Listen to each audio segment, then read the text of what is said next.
Okay, right now we're in the marketplace at Akko, about to go eat at what they say is the most famous restaurant in all of Israel, and it's called Hummus Saeed. All they serve is hummus and pita. Just to give you a chance, here is the marketplace. Yeah, this is the most famous place to eat or in Akko. You know what?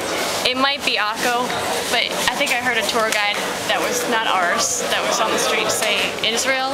Maybe he meant Akko. He might be exaggerating.